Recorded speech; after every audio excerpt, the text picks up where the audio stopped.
Also, good choice on the bell housing because the way you drive, it's gonna help you out later on. I had a stock cast bell housing this thing. It was just the 6,500 to 7,000 RPM in second gear and then drop kicking the clutch. That was the part where I was like, that's a little sketchy.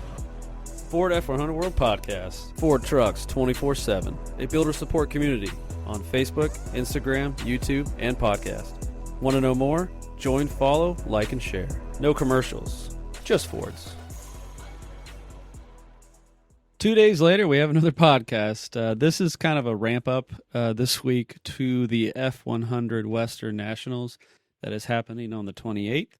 And I figured I would just utilize this old audio from a year ago and kind of get people excited about the show that's coming up this week. If you're anywhere near Anaheim, California, I recommend going to the show. It is the F100 Western Nationals. You can find them everywhere on the socials. This is TheCraig909. I talked to him last year. He just put his new transmission in, probably on his second rendering of his motor, things like that. And it was good catching up with him from many years ago. Haven't seen him in a while. Actually, a quick shout out to him and a huge thanks. Years ago, whenever I was trying to figure out where Ford F100 World fit into the other socials, I tried out YouTube for a while, and this guy, he was very generous. Come out there twice. We hung out. California. It was a total blast, and it was just one of those things. Just shows how cool this guy is. So shout out to him. This dude's legit. But yeah, thank you, TheCraig909. And it was cool. And we talked about his truck. I love how detailed he is about the knowledge if he knows all of his truck. Like, he has turned every bolt in this truck. I love his videos. The dude's even better in person. And so I figured I'd utilize this audio we posted a year ago on the Facebook group of the F100 Western Nationals. And so this is just a quick, I'm putting it down as another episode, not a bonus. But I hope you guys enjoy it. And I hope to see you guys at the F100 Western Nationals. Craig909, what is going on? What's up? So we're out here, Western Nationals, F100 Western Nationals. You brought your truck. This is your second or third time to the show? Second time, yeah. Last year we were putting the motor in all night and brought it here on a brand new engine and fired it up 20 feet over there. Yeah. So it's a year and I haven't had to take it out again. All right. So it's good. All right, there you go. Good so far. So you've done a lot of new stuff. People watch your videos, so they probably already know. But can we talk a little bit about each thing? So let's start with maybe your favorite thing that you've done to your truck. In the last 2 weeks is finishing a TTX converter. So Nice. It has a QuickTime scatter shield, a McLeod twin disc RSD clutch in it that's rated for over 1,000 horsepower. And then it's got a brand new TTX as well as a carbon fiber QA1 drive shaft. And that whole combination is amazing. It is so crisp. If you have anything that's decently high RPM revving or something you want to put a good amount of power to the ground and you want to drive it and make it feel kind of like a sporty Mustang or a car and really just rip through the gears and not kind of get away from maybe the truck aspect of it, just have fun. Yeah. That setup, this setup is the best thing I've ever. You would think a twin disc would be very hard to drive. Right. This is not. Watching your video, you looked real easy sort of going through the gears. Yep. Even with the original Z-Bar. It almost feels like you're driving a dog box because it just wants to go in every gear. Really? You put it in. Yeah, and it's super close ratio. It comes out of, I got it out of the guys over at Silver Sport. They set it up out of the box. You have everything ready to go, and it works phenomenally. That is awesome, man. Yeah. Also, good choice on the bell housing because the way you drive, it's gonna help you out later on. I think. I had a stock cast bell housing this thing for They do 6 all right, years. but it was just the 6,500 to 7,000 RPM in second gear and then drop kicking the clutch. That was the part where I was like, that's a little sketchy. So we're trying to get away from that, but now I can beat the crap and not worry about it. there you go, man. There you go. Let's tell me about the engine a little bit. Yeah, so this is a 302. It's still a 302 that I built. Stock crankshaft, stock D1 block, D1 crank. So it's the original block and crank to the truck. Yeah. Cut 30 under, polished, forged crank rods, or forged pistons and rods. And then AFR Renegade 185s, Port Mass AFR intake. And it's got a very, very aggressive Anderson hydraulic roller camshaft, and this thing made 507 on the dyno. Wow. On 91 octane pump gas. With these tires? On the engine dyno. I know. It probably makes I think about 430 and the 430. You think that's as far as it goes? You mean like from after the crank, or do you mean at the rear wheels? At the wheels, I bet it's probably about 430. It doesn't lose a lot because of the drivetrain and the clutch that's in it. It's all lightweight stuff too. So That's really cool. It's got a really good gear. It's got a 410 gear in it. So I am so glad that you kept the gold. I thought that looked really cool. that was like the biggest risk and experiment because the amount of money that I spent. Because that was like an $80 cheap set of Amazon valve covers. Yeah. Had them anodized, failed. Had them coated. Had to get the fittings, weld them in, get the AM fittings, build the whole system, get them powder coated. Then once it's all done, let's try to laser them and not mess them up. Right. They Yeah. get one shot to laser them. They came out amazing. They really did. That's Try to make a one-off set. It looks really good. That is awesome. Okay, what is the next thing that you've done with the truck, say, since last year at this show? Last year was definitely the transmission because we finished the motor last year. So Yep. we did the drive line, and then we redid the interior again. So Okay. the interior's brand new again. We did a new carpet. Let's look at it. Yeah, and pretty much redid a bunch of stuff on the inside of it. And I remember when you did the Black Widow. Yeah, it's got a bunch of Black Widow stuff on it. Yeah, the exhaust is all. Yeah. You can see it. Tested it a little bit on the brown side of things. But, the interior's new. We got the headliners, brand new carpets in it, new pedal set in it. Redid the fuel tanks. The tank's all painted. It's got a bunch of heat shield goodies on it. Nice. And then just kind of freshened everything up. They could use it. And then we made an actual shift boot.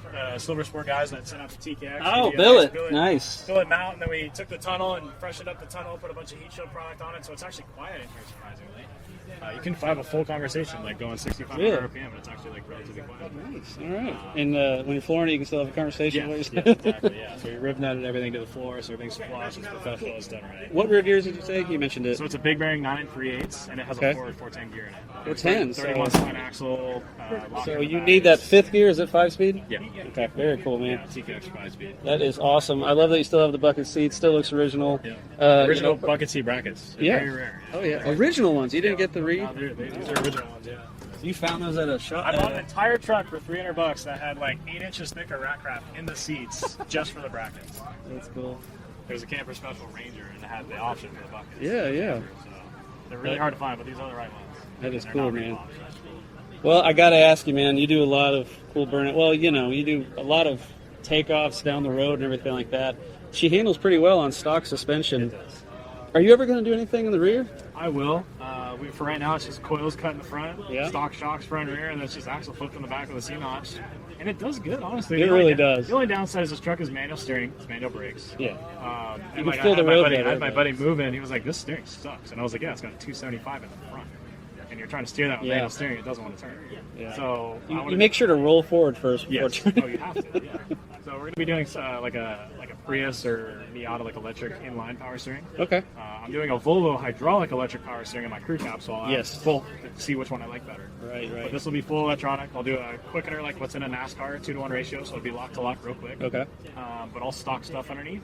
And realistically, see how far I can take the stock chassis before cutting it up and doing 4-link cantilever, whatever kind of crazy stuff. Because eventually, I'll literally gut the whole chassis, cut the floor out of the truck, and I'll tube chassis the whole thing. I'll build the whole Really? thing in CAD. Kind of try to do some of my engineering degree and build my whole truck in CAD. Yeah, you're graduated, right? Yeah, certified Nice. engineer. Engineer. All right. Mechanical engineer. So I want to try to apply that into this truck and build it, to the best of my abilities from an engineer. That is, that's really awesome. Also, I saw a two-step in there. Is that from Yeah. the last engine that Well, you popped? Because you were really gunning it, or? No, so that's new. That's new with this one. So Yeah. this whole setup, the ICE ignition on this thing is they're out of Australia. Those guys like to party. They're Oh, yeah? doing 9,000 RPM Windsors, and I want to try it out. Those guys are super cool. They built me out the setup.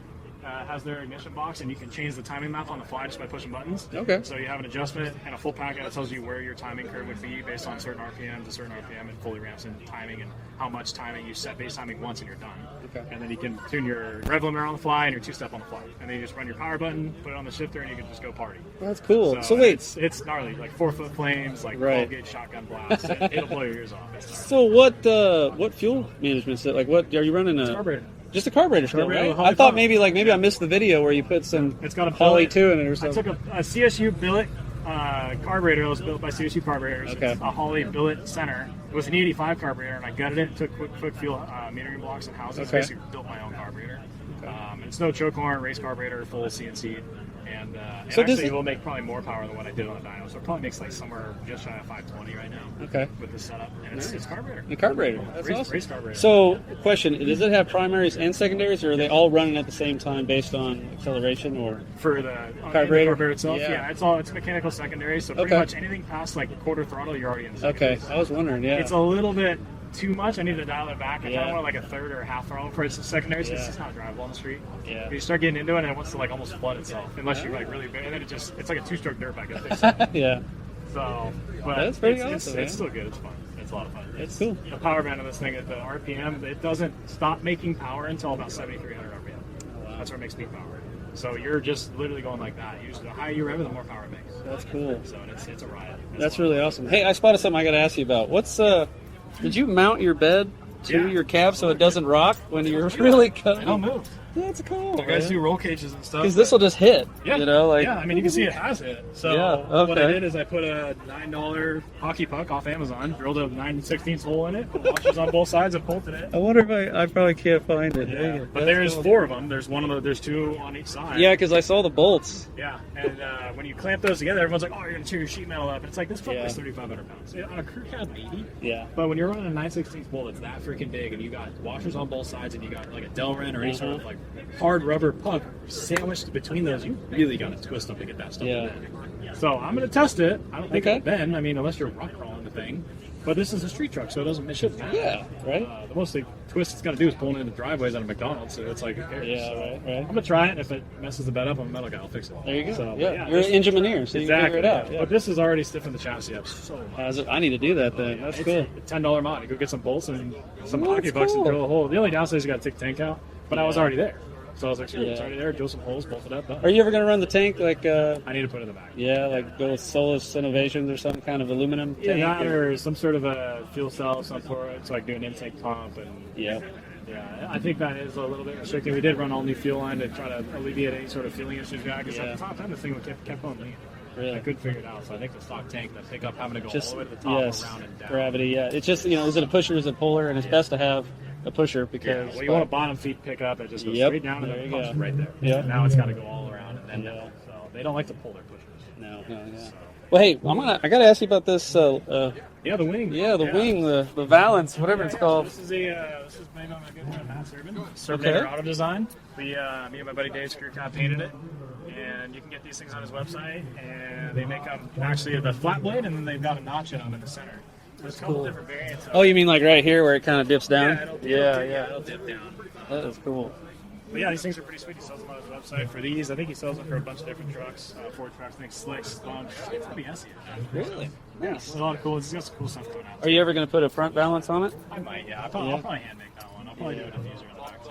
That's why it's great watching your video, Just dude. chop it up and try stuff. Yeah, you got cool videos, man. Well, hey, I'll let you go. I see you got dinner over there, lunch. So I appreciate you, man. And hey, guys, if you haven't followed this guy, follow him. But it's all about keeping these trucks on the road and keeping them popular, man. F100's blowing up, dude. Yeah, they're getting there. Well, hey, I appreciate you. Have a good one, buddy. See ya. Well, there you have it, guys. I really appreciate you guys listening. If you guys have no idea who the TheCraig909 is, which is probably not the reality, I recommend checking him out on YouTube. That's his main. Man, this he's a Ford enthusiast. What can you say? He's also on Instagram, I believe even TikTok, and for all I know, Twitter or whatever it's called now. Definitely check him out.